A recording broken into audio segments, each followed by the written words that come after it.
I'm Jennifer Angel. This is my overview for you, Cancer, for the week of September the 14th. Now, right at the start of the week, or the end of last week on the 13th, we do have the solar eclipse. It's a new moon, has the extra punch of a partial eclipse, and it's in your solar third house. Of course, you're ruled by the moon, so anything that happens with the moon has a great influence on you. This is very much an area of communication for you, also an area just to step up and get noticed. Now there's of course the sun's in here, sun and the moon together for it to be a new moon, and also Jupiter for the next next year rather, or just under a year. And this week Jupiter does have an opposition with Neptune, and this is in your solar ninth house, so you can be having some discussions about your long-term plan. You could also be dealing with people from abroad, or from afar during this time, or mixing with different cultures. So it's really a great aspect to get a little idealistic about life, like, what if you had no limitations? And I talk more about this in my planetary overview for this week, so go ahead and have a listen to that. Now, right at the same time, Mercury is going to go retrograde. Now, this is in your solar fourth house, so it's very much to do around your home and family. So there could be something going on there that's going to need your attention. This is a great time for planning, reorganizing, reassessing. Now, it's a final retrograde for this year, hooray! And it's not my most favorite transit, but it is very beneficial in the terms that it does help you get your affairs in order and tidy up some loose ends. So that's what I would be doing over this time.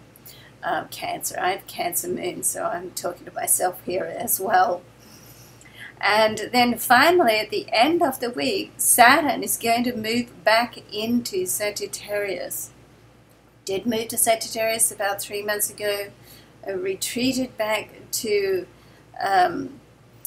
your solar fifth house in its retrograde transit. It's been hovering around that critical 29 degree, which makes it very intense, which is for a while now.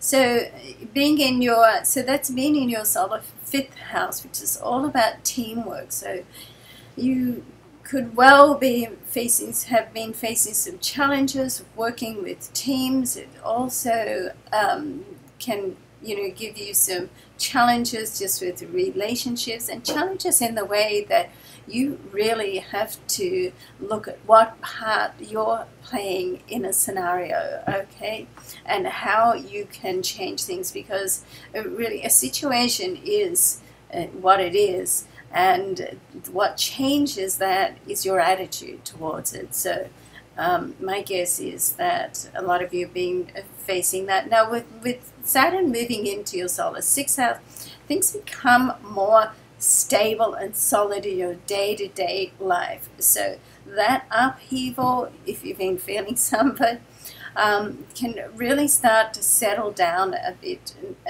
now, and you can start to get your day-to-day schedule and get yourself organized, okay? Also great time to just rethink about your health and well-being, and do you need to make any changes there?